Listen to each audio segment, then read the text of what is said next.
can hear you but me. You're coming through there perfectly. You're coming through everything perfectly.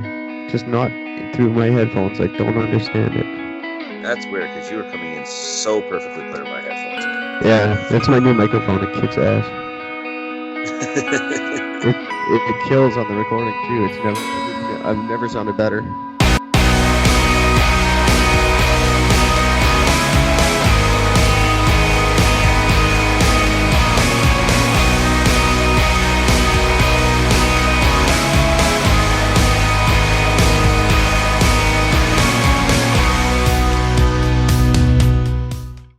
Okay. So do it the other way. I finally got a way to record those, so I'll get them up tomorrow. So that's like 3 episodes. Well, technically 2, because last night was part 2 of the first one. Anyway. Yeah. Hi there. Happy Thursday. It's June the 6th, 2019. I'm Eric. Talking at you as always from beautiful downtown Vancouver, British Columbia, Canada, where today the Chinatown Business Improvement Association was not impressed with my idea for a Chinese country and western bar that featured Tiananmen Square dancing. I bet you that show would be hot, almost on fire. No, the idea tanked, I'll tell you. Almost as badly as my idea for a Cambodian-themed barbecue place called the Grilling Fields.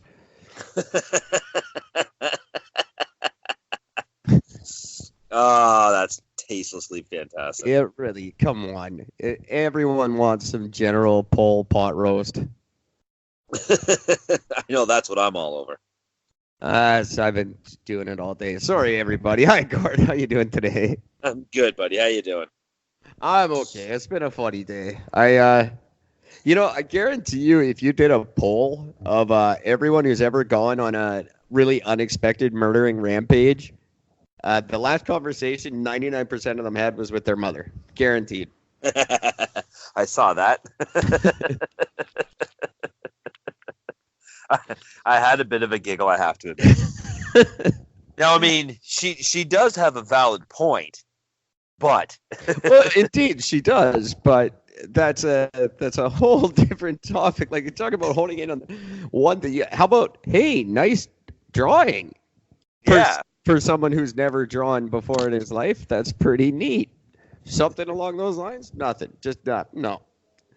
Just let me pick at your insecurities as much as possible before I did. But I'll give her credit, because her response was, although initially, first response, which is, oh, fine, blame me sort of thing. But at least she did say that she's trying to learn, which is nice. Followed by, maybe I'll just learn to mind my own business. So, well, yeah, there's always the backhanded one afterwards. so a way to not only destroy my thing I was happy about today by pointing out my unhappiness, then manage to turn around and make it all my fault so I can feel even guilty about it afterwards. It's fantastic.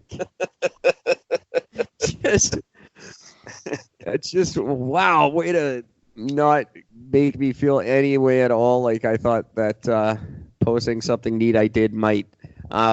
Parents suck. No, they don't. Not all parents suck. Not all parents are like that. I realize more and more. I used to joke that Jason and I were like Kramer and Seinfeld, because he'd always burst into my apartment. No, I'm George. I'm 100% George. I don't keep a job. My parents are terrible. And I get laid way more than anybody on the show. That would, yeah, okay. George it is. I don't want to be a Seinfeld character. I don't. Just don't. Enough about my whiny life. I don't know what else is going on in the world. There were a few things. Number one, did you see my T-shirt that I put on Facebook? I kind of did, yes. I don't think I'm ever going to take it off. I think it's the greatest thing ever. And the fact that it's a wife beater makes it even better. I've always loved the term that they call the shirt a wife beater, and that's just par for the fucking course. Everybody refers to it as that. I love that. For those of you who haven't been to Facebook to see the greatest T-shirt ever made, it's a little dirty now.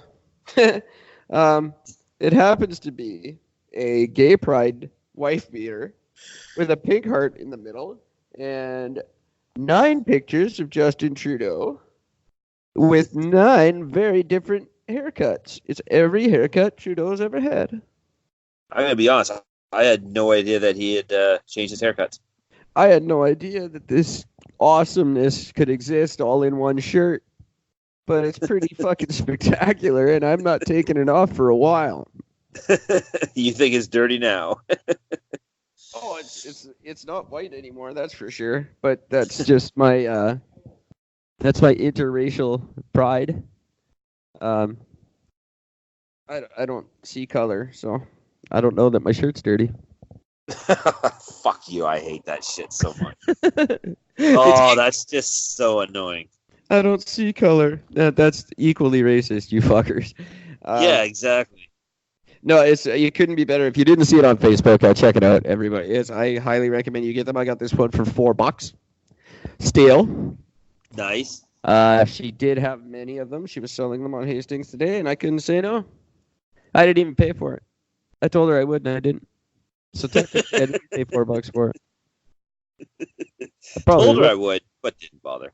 Well, I was going to, and afterwards I had a thing, and then I didn't do the thing or pay her. It'll happen. I mean, I see her all the time. It's not like nobody's ever done that to you before, you know. I'm billing Justin for it. Good. There you go. He is magnificent. I don't really understand what the hell is going on in the world. He's the Liberal Senate has scrambled to approve this ban on tanker traffic on the North Coast. Yeah. So what we've now I don't see what they're actually going to gain from this. I'm still failing to see that. This is the circle I can't square in my mind here. Okay, so we were anti-pipeline. We didn't want the pipeline, so we bought the pipeline to make sure that the pipeline got built. Now we're making sure that the pipeline has no boats that can get to it to help deliver the oil. What the fuck are we doing? Why are we going in this circle again? Because you have a bunch of fucking morons that are running the country. We have to have the pipeline. We're going to buy the pipeline to make sure it happens. We're going to make sure we do whatever we can to shut down the pipeline, and then we're going to make sure we get the pipeline going. We're going to start the jobs. We're going to make sure the pipeline leads to nothing because there no boats can come. The people are saying, well, the Senate acted. They didn't act professionally because the Liberals were. Being too partisan about it, and the Senate's not supposed to do that. The Liberals are saying, no, we didn't do that. You guys were the ones holding it. And I'm saying it doesn't really fucking matter. Because at the end of the day, you guys are just playing tug-of-war with yourselves at this point. It's just to hear themselves argue. And now we've got the First Nations, the coastal First Nations saying, you have to build this pipeline. We need this. Wait, what? Weren't you guys against it? Oh, no. The anti-pipeline First Nations are just on the payroll of environmental groups. Oh, which would make sense. So the CBC asked the coastal First Nations, are you just on the payroll of environmental groups? And the coastal First Nations stood firm and said, yeah, we are. Wow, openly admitted it. They're fully being funded by environmental groups. So it's just become a ploy for people to keep headlines. I think nobody really gives a crap anymore what happens to the spirit bearers. Here's something I would like to hear your opinion on, because the pipeline, what was it on? Is I guess it was wasn't that long ago. I guess it's in April. I guess it fucking it leaked, ruptured. And then leaked 100,000 liters of oil and 190,000 liters of salty produced water. That wasn't the North Gateway. Was it the same pipeline that did that? or just a pipeline? Well, it's part of the Alberta pipeline. Okay. The one. Actually, no, wait, hang on. That's the older one. I heard that there's that something ruptured. Yeah, something not did. too long ago, like very, very, like within the last. Oops. I just want to see if it comes up. April sounds about right, and there's no denying that this pipeline that we are twinning is 50 years old. It's bound to start leaking any time now if we don't get in the ground and fix it and twin it as we do so.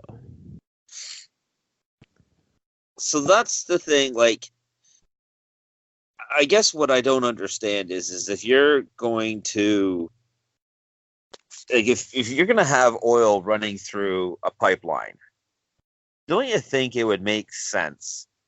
Call me crazy, but don't you think it would make sense to have, like, underneath because the pipeline's what, above ground or is it below ground? I think it's both. Yeah. So the spots that it's above ground, you would think that a smart idea for that would be to, underneath it, have a concrete channel about maybe, I don't know, 6-7 feet wide on a slight inclined angle, so that if it were to rupture, at least the stuff directly underneath it would fall down this channel and it would go down and it would have these periodic, what you call, I guess, oil pools. Well, would that not just make sense to do something like that so that there is, well, at least parts of it can be contained so not all of it ends up on the fucking ground? I think it does have. No, it doesn't. I've seen pictures. Like, all the pictures that I've seen so far of it.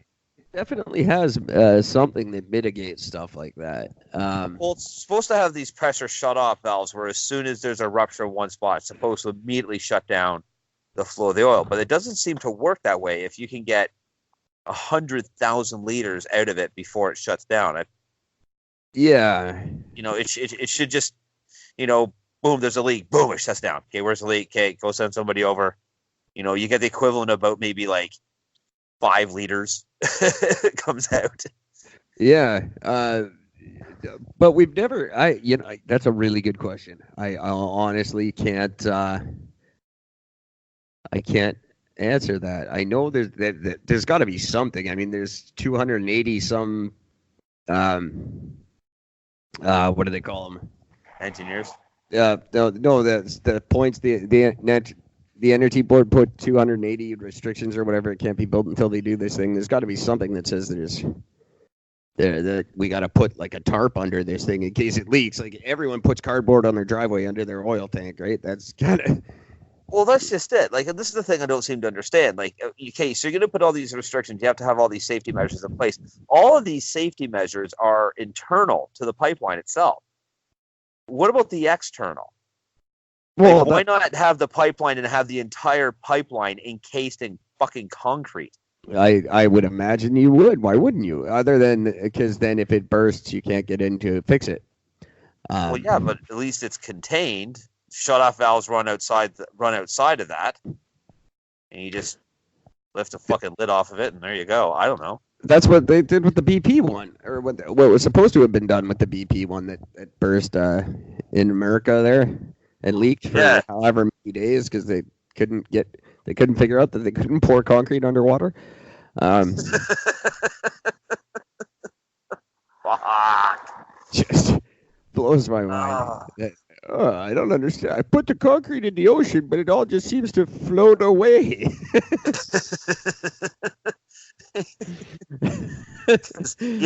The smart thing of maybe pre-forming it and dropping it in pieces is not a smart idea. That's just dumb. I've just been dumping bag after bag, and it all just floats into those reefs over there. So now we've ruined those reefs. Oops. Lesson learned. Better not build one in BC. Yeah, it's not lesson learned. It's oops. It's just oops. Okay, go on to the next one. Are we going to use the experience of this one to fix the next part? No, it's fine. The next one's never happening. We're just going to argue over it until we're all dead. Until all the oil dry. We'll argue until all the oil in Alberta dries up. We don't have to worry about it. Yeah, that pipeline's done. Well, that's good. We got to wait for more dinosaurs to die so we get more oil.